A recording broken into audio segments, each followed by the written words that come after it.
Napalingon kaagad ako sa matipunong lalaking kumuha ng bitbit kong 3 garbage bag. Oh, para kang kabuti kung saan ka sumusulpot. Natutuwa kong punakay Dan. Magiliw siya sumabay sa paglalakad ko. Sinisiguro ko lang po na walang ibang makakakita. Alam mo na. Oo, sige. Pabiro akong suminghal. Salamat. Walang anuman. Mabuti na lamang at ang tapunan ng basura ay nasa likod ng mansyon kung saan malapit ang garden na inaalagaan noon ng matandang lalaki. At ngayon ay si Danilo naman. Hindi dinadaanan ng garden ng mga katulong sa loob ng mansyon dahil hindi nila sakop ang trabaho dito. Maliban na lamang kung may gagawin sila na madadaanan ng lugar na to, gaya ang pagtatapon ng basura, ay doon lamang nila makikita ang hardinero. Sa nakalipas sa ilang araw ay tinutulungan niya ako sa pagtapon ng basura at naglalaan din ako ng 10 minuto para magpahinga sa garden niya nang walang ibang nakakapansin. Nakakaingkit ang trabaho mo, Dan. Ang payapa dito sa garden, sarap gawing pahingahan. Saad ko habang nakahiga sa malinis na damuhan. Tinitingala ko ang kulay puti at asul na kalangitan na siyang tumatabon sa sikat ng araw. Ang komportable din panoorin ni Dan habang nagugupit ng evergreen hedge na halaman. Tama ka dyan, Audrey. Hindi siya napapagod sa pagngiti. Sa kung anong dahilan ay naalala ko sa kanya si Landers. Ang maganda pa sa trabaho na to, malaki ang sahod. Magkano? 30,000 a month. Wow! Di ko yun inaasahan ha. Ganito lang ginagawa mo, naku 30 ka na, ang saya. Sabi sa'yo, mabait si Sir eh. Tsaka sabi nila mahalaga raw sa kanya ang garden na to. Istrikto nga lang siya pagdating sa mga patay at sirang halaman. Kada sira ay may kaltas sa sahod. Kung ganon, mag-ingat ka sa pag-aalaga. Ang lulusog pa naman ng mga halaman, halatang alagang-alaga ng lolo mo. Oo nga po eh. Tinuruan naman ako ni Lolo Pao at magaan naman ang mga kamay ko sa halaman. Naniniwala ako magagawa ko to. At saka para na rin may pambayad sa mga gamot ni Lolo. Bait mo naman. Nakalabi kong tugon. May trauma ako sa mga ganyang klaseng pag-uugali. Nahihiya siya napakamot sa kanyang batok. Ganun lang siguro talaga paglaki sa hirap, Audrey. Para tuloy ako nagkakaroon ng pangamba. Habang nakikilala ko siya ay masasabi kong mabuti siyang tao. Paano na lang kung madamay siya sa karma ko dahil lang sa tinutulungan niya akong mapagaan ng trabaho sa mansyon? Wala akong magagawa pabalik para sa kanya kapag nagkataon. Ikaw po ba? Magkano sinasahod mo bilang katulong ni Sir? Kuryoso niyang tanong. Patid kong alam na niya ang past ko dahil sa mga usapin nila Divina. Hinihintay ko lang siyang i-bring up ang topic ngayon kung bakit mula sa pagiging asawa ay nauwi ako sa katulong ni Zach. Dahil ayaw ko ring tanungin ang opinion niya tungkol sa bagay na yon. Matagal na akong walang pakialam sa sinasabi o iniisip nila sa akin. Wala akong sinasahod. Pag-amin ko. Napaawang ang bibig niya, natigil sa pagkukupit ng halaman. Saka nagugulat akong binalingan. Seryoso? Tumango ako. Ganon talaga dahil hindi lang naman ako katulong dito, kundi alipin ng boss mo. Matagal siyang hindi nakatugon. Nang makabawi ay bumaba na ang tono ng boses niya at nawala na ang matamis niyang ngiti kanina. Bakit hindi ka nalang umalis? Ha? Napasinghal ako ng tawa. Gusto ko ring umalis, Dan, pero hindi mo kilala si Zach. Hindi ba rin patayin niya ako kaysa pakawalan? Muli siyang nawala ng imik, parang pinoproseso ang sinabi ko. Nanatili siya nakayuko sa damuhan, kunot na kunot ang ulo. Bumangon naman ako mula sa pagkakahimlay sa damuhan. Tumayo ako saka pinagpag ang aking sarili. O siya, babalik na ako sa loob. Baka namumulan sa galit ang mukha ni Paning sa tagal ko nawala. Paalam ko sa kanya. Hindi siya tumugon. Nang talikuran ko siya at akma na sana maglalakad ay saka ko lamang siya narinig na magsalitang muli.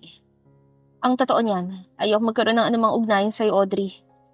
Aniya na ikinatigil ko. Sumisigaw yung katauhan mo ng kapahamakan. Mabilis ako nakalingon sa kanya nang may salubong na kilay, agad na nairita. Anong gusto mong iparating doon, Danilo? Umayo siya ng tayo at seryoso akong tinitigan. Malayo sa madalas ko nakikitang itsura niya. Siyempre, nung una, hindi naman ako ganun kabait para hindi ka punahin ayon sa mga naririnig kong usap-usapan sa'yo na lahat ng tao dito sa loob. Pag-amin niya. Iniwan mo si Sir Zach noon, sumama sa ibang lalaki. Tapos ngayon, bumabalik ka? Ako rin, gaya ng ibang tao, nagagalit sa ganong klase ng mga taong katulad mo. Madiin ko natikom ang bibig ko. Hindi ko mahulaan kung saan siya patutungo sa pagsabi ng mga bagay na ito. Pero hinayaan ko lamang siya magpatuloy sa pagsasalita. Pero kasi, biglang namula ang mukha na paiwas ng paningin. May gusto ko kay Miss Raquel. Halos lumuwa ang mga mata ko sa panlalaki niyon. Gulat na gulat ako na patitig sa kanya ng gusto nang hihingi pa ng eksplanasyon. Anong kinalaman ni Raquel? Why are you bringing her up? Bumilis ang pagtibok ng puso ko sa halo-halong emosyon. Nanatiling ganoon ang emosyon sa mukha niya. Animoy nagko-confess ang nararamdaman. Matagal ko nang hinahangaan si Miss Raquel. Simula pa nga lang nung hindi pa ako tuloy. In love na ako sa kanya. Ngumusong siya. Ipinipilit maging seryoso akong binalingan muli. Isang araw, kinausap niya ako sa ospital. Sabi niya, siya nang bahala sa pera na magagastos sa operasyon ni Lolo Pao at sa lahat-lahat ng gastos. Ang kapalit ay maging malapit ako sa'yo dahil kailangan mo ng taong makakapitan ngayon. Labis na umawang ang bibig ko at tatakpan yun. Bumugso ang saya sa dibdib ko. Raquel, siyempre, hindi ako pumayag nung una. Pagpapatuloy niya. Unang-una, masama ang imahe mo sa akin. Pangalawa, panig ako kay Sir. Kaya naman pinaliwanag niya sa akin ang tunay na nangyari noon. Kahit na hindi ko alam kung anong paniniwalaan. Hindi ko naman iniisip na sinungaling si Miss Raquel. Sumilay ang maliit na ngiti sa labi ko. Mukhang nagpapakatotoo lamang si Danilo. Sinasabi niya ang laman ng isipan niya at hindi ako binabato ng kaplastikan o ganong klase ng pangiinsulto. Kaya nga, gusto mo na kitang kilalanin. Saad pa niya. Sabi nila Miss Davina, kalad ka rin kang babae.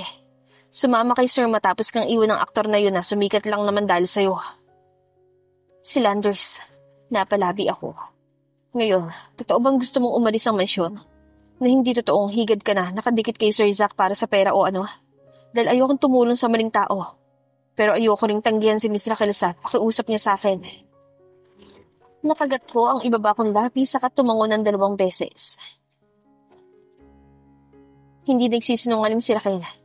Siya ang saksi sa panahon ng pagsasama namin ni Zack hanggang sa sumama ako kay Landers. Ang gusto ko lang ngayon ay makalaya sa mga lalaking yun na nagpapahirap sa akin. Gustong-gusto ko nang takasan si Zack at lumayo sa ganitong klase ng buhay. Lumambot ang ekspresyon sa mukha niya. Matagal na nag-isip bago muling tumugon. Handa akong tumulong, Miss Audrey. Magiging daan ako para sa posibleng pag-uusap at pagpaplano niyo ni Miss Raquel sa labas. Sincero siyang umiti. Huwag kang mag-alala dahil walang magdududa dito sa akin sa loob. Kahit si Zersa, kailangan lang natin magdoble ingat nang walang magsuspetsya at hindi tayo mapahamak. Nakahinga ako na sobrang ginhawa sa loob. Kumibot-kibot ang labi ko at agad na gumuhit ang linya ng likido sa gilid ng mga mata ko. Salamat. Salamat, Danilo. Halos yumuko ako sa kanya upang magpakita ng nararamdaman ko. Oy, ayos lang. Walang naman yon. Natataranta siyang lumapit sa akin at tapik-tapikin ang marahan ng likod ko. Huwag kang umiyak, tsaka bumalik ka na sa loob, baka nga pinaghahanap ka na nila. Oo, sige. Natutuwa at madamdamin kong pinunasan ng mga mata ko. Salamat ulit, Dan. Napakakupad talaga. Pinagtatapon mo lang ng basura, umaabot pa ng 1 oras. Sinabi mo pa, palibhasa itamat, ayaw kumilos ang dami pa niya nakatambak na trabaho. Parinig pa sa akin nila Davina at Bibi. Araw-araw ay harap-harapan nila akong binabastos at iyon na ang nakasanayan ko. Hindi nga lang sila makalapit sa akin ng direkta. Hindi gaya noon simula nang mangyaring nanakapan ko si Bibi ng cellphone. Sa takot na baka madamay sila sa mga pinagagagawa ko. Kaya naman, nagagawa ko silang bahana ng patalasan ng dila. Pasensya na. Ngising-hingi ko ng paumanhin. Masyado kasing humataw ang boss niya sa akin kagabi. Hindi tuloy ako makalakad ng maayos ngayon. Napanganga silang dalawa, lukot ang mukha na nagkatinginan bago nakakakutya akong tinignan mula ulo hanggang paa. Proud ka pa talaga maging parausan ni Sir. Ang landi mo. Nandidiring usal ni Davina. Hindi ko talaga malaman kung ba't ka pa niya pinapatulan eh. Wala kang ang kaalam-alam, tsaka wala kang kalaman-laman. Taas noo akong tumawa na mapakla. At ano, gusto mo bang ikaw ang patulan niya? Bukod sa maton niyang katawan mo, hindi magugustuhan ng sir mo ang ungol mo sa laki ng boses mo. Aba! Si Baby ang labis na nag-react dahil hindi makabawi sa pagkagulat si Davina. Hoy, gusto mong putulan kita ng dila? Bawiin mo yung sinabi mo, burikat ka! Tinasaan ko siya ng kilay. Isa ka pa. Bukod sa katawan mo 100 pataas ang timbang. Tunog baboy ka na kinakatay kung uungol sa harap ng heskel mo. Kanon na lang din ang pagkagulat niya. Parehong nakabuka ang bibig at lumuluwa sa panlalaki ang mga mata. Kahit na wala naman talaga akong problema sa mga body types nila, kung paulit-ulit lang din nilang lalaitin ang katawan ko, ay ibang usapan na yon. Bakit naman ako matatakot na hindi rin sila laitin? Hindi ako makukonsensya lalo pa sa sama ng mga ugali nila. Akala niyo ba hindi ko napapansin? Nakakaloko kong tanong. Kung makatingin kayo sa lalaking yun ay naguhugis puso yung mga mata niyo. Galit kayo sa akin dahil ako yung kinakama at hindi kayo. Siguro nga kusa pa kayo maghuhubad at bubuka ka sa oras na ipatawag ni Sak sa kwarto niya, no? Sino kayo mas malandi sa ating tatlo kapag nangyari yon? Napakabastos mo talaga. Naunang sumugod sa akin si Davina, sumunod ay si Baby. Hindi ako nagpatinag at nakipaghilahan din sa kanila ng buhok. Kahit na sa pangangatawan pa lang ay wala na akong laban, ginamit ko ang mga matutulis kong kuko at ngipin sa pag-atake. Malandi ka! Ipokrita! Paulit-ulit nila yung sinisigaw na ani mo isang chant. Umiikot-ikot ang paningin ko, sobrang gulo ng pangyayari at makailang beses na bumalati ang sakit mula anit hanggang bewang ko. Hindi ko alam kung sino sa kanilang dalawa ang humihila ng buhok ko o sumasapok sa katawan ko. Matagal-tagal na rin magmula nang huli ko silang makarambulan. Oy, oy! Itigil niyan! Naramdaman kong may malakas na puwersa ang humila sa akin palayo sa dalawang yon. Agad ko nadatnan ang sarili sa kamay ng matipunong lalaki. Puno man ng pagtataka ay unti-unti ko napagtatanto na ang lalaking iyon ay walang iba kundi si Danilo. Halika dito, duwag! Pilit pa akong sinusugod ni Davina. Agad namang nakaharang si Danilo sa pagitan naming dalawa. Sinasalo niya ang mga kamao ni Davina na pilit itong ibinabato sa akin. Kahit na maton ang katawan ng babaeng iyon ay wala pa rin siyang binatbat kay Danilo. Madali lang siya nitong tinulak papalayo kasama ni Baby. Ano ba kayo? Bakit yung pinagtutulungan si Audrey? Hindi ba talaga kayo naaawa? May halong galit at pakiusap na sinigawan niya ang dalawa. Maaawa? Aba, hindi kami mga santo para kaawaan ng hudas na yan, Danny. Si Baby ang galit na tumugon saka ako dinuro. Hoy, ikaw mag-iingat ka sa paraan ng pananalita mo sa amin dahil sa oras na matsyempohan lang kita, sinasabi ko sa'yo. Hindi mo talaga magugustuhan ang gagawin ko. Miss Baby, ano ka ba naman? Muling suway ni Dan sa kanya. Bakit, Danny? Kinakampihan mo yung kalid-karing babae yan? Baka naman pati ikaw ay inaakit niya, aba? Nanlaki ang mga mata ko. Agad kong pinagtanggol ang sarili ko. Pwede ba, Baby? Ilang beses ko na sinabi na kung ayaw niyong makarinig ng masasakit na salita galing sa akin, pues huwag niyo akong umpisahan. Hindi ko nga kilala lalaking to eh. Gagawa niyo pa akong panibagong chismis? Dali-dali ring nagsalita si Dan. Wala akong intensyon na makigulo sa inyo, Miss Baby at Miss Davina. Pero sino ba namang tatayo lang sa gilid habang naririnig yung mga sigawan niyo sa malayo pa lang? Bakit ka ba kasi nangingialam? Buwelta pa ni Davina. Palibasa hindi mo alam kung gaano ka-arogante at kakati yung babaeng nasa likuran mo kaya mo nasasabi yan. Hindi ba ilang beses na kayo napagsabihan ni Madam Panying na wag maglalapit sa babaeng to? Paano na lang kung madamay na naman kayo sa gulo niya at mapag-initan ni Sir? Sige nga, sa huli wala kayong mapapala, mapapahamak lang kayo. Hindi sila nakaimik sa sinabi ni Danilo. Malakas siyang napabuntong hininga. Iniisip ko lang naman ang kapakanan niyo rito sa mansyon, Miss Baby, Miss Davina. Kaya sana wag niyo itong masamain. Mabuti pa kumalma na kayo at bumalik na sa mga ginagawa niyo, bago pa kayo hanapin ni Madam Panying. Napasinghal si Davina, tinarayan pa si Danilo bago niya inayos sa sarili at nagmarcha papalayo kasama si Baby. Nakahinga naman ako ng maluwag. Inayos ko ang gutay-gutay kong buhok at suot. Natigil lamang na may pag-aalala akong nilingon ni Danilo. Ayos ka lang, Audrey? Sinuri niya ako, tipid akong umiti. Ayos lang, hindi naman ako ganong nabugbog. Namumula mukha mo, marami kang galos. Hindi, ayos lang to. Mawawala rin naman. Teka lang, kukunin ko ang first aid kit ko. Dito ka lang, huwag kang aalis agad. Humarurot siya ng takbo bago pa ako makatugon. Lumipas ang halos 3 minuto bago siya nakabalik, dala-dala ang maliit na box na may nakakuhit na pulang krus sa gitna. Sa'yo na to, pati itong notebook at ballpen, itago mo. Ibinigay niya sa akin ng mga bagay na yon. Kailangan mo to para kung may gusto kang ipaabot na sulat kay Miss Raquel. Isulat mo lang, para din hindi ko makalimutan mga gusto mong sabihin sa kanya. Mas napalaki ang ngiti ko. Maraming salamat, Dan. Mabuti pa, huwag ka na rin masyadong nakikipag-away kina Miss Davina. Ang lalaki ng mga katawan ng mga yon, wala kang palag. Hindi rin naman ako pwedeng sumugod sa kanila para ipagtanggol ka. Kasi alam mo na, mapanghinala ang mga yon. Kahit hindi totoo, basta gusto nilang paniwalaan, papaniwalaan nila. Masaklap pa, papakalat nila sa buong mundo. Hindi ko napigilang mapatawa. Tama ka, ganong klase ng mga tao nga sila. Huwag kang mag-alala, gagawin ko makakaya ko na umiwas na lang. Ang totoo niyan ay hindi ko inaasahang muli silang susugod sa akin. Masyado ko yata silang naasar at nagalit. Guilty siguro sa sinabi ko ha. To Raquel, salamat dahil hindi mo ako pinapabayaan kahit na imposibleng mag-cross ang landas natin ulit dahil kay Zach. Walang kasing saya ang damdamin ko habang sinusulatan ng sulat si Raquel.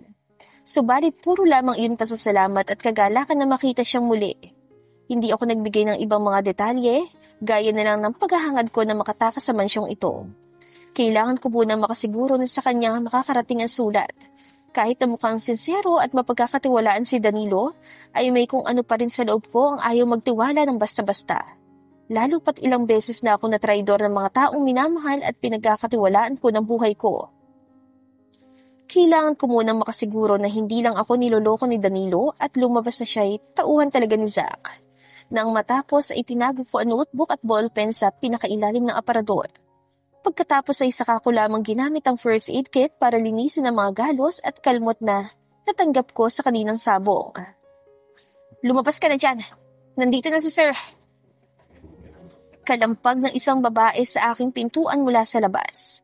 Kumilos ako, inayos ng sarili bago nagmamadaling lumabas. Sa dining room, kakain si Sir Haskell ngayon. Ikaw ang pinagsaserve niya ng pagkain. Masungit na saad sa akin ni Pani. Huwag kang magkakamali na gumawa ng kabrasto ka na. Maraming mga mata nakatutok sa'yo. Sige ka. Opo. Nakangiwi ko pantugon. Kinuha ko ang main dish sa kusina bago pumasok sa dining room. Naroon na si Zach, umiinom ng red wine at tahimik na naghihintay sa paglapit ko. Nananatiling malamig ang mga mata niya subalit may pagdanasa akong tinititigan ng malalim. Maingat ko namang nilapag sa lamesa ang pagkain. Audrey, why haven't you gained some weight? Biglang nanlisik ang mga mata niya sa kaligitnaan ng pagsasalita. Mabilis na nag-iba ang tono ng boses niya. Why the fuck do you still have that smell? Napatalon ako sa gulat. Napahawak ako sa aking dibdib at agad na kinabahan sa paggalit niya. Ano yon?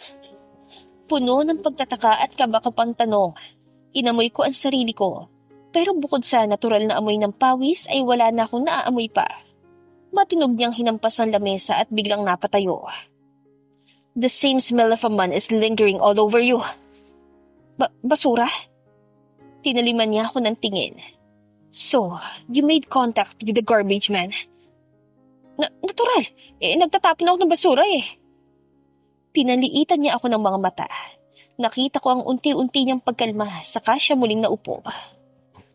Then, from now on, you're not allowed to throw trash. Umawang ang labi ko. Paano? Napakalakas ng pang-amoy niya. Batid kong posibleng si Danilo ang tinutukoy niya na amoy. Pero paano? At saka paano na lang kami lihim na magkikita ni Danilo at mapapaabot ang sulat ko kay Raquel nang walang makakapagsuspetsa? Zach, you're indeed a devil. Wala ka talagang pinapalampas.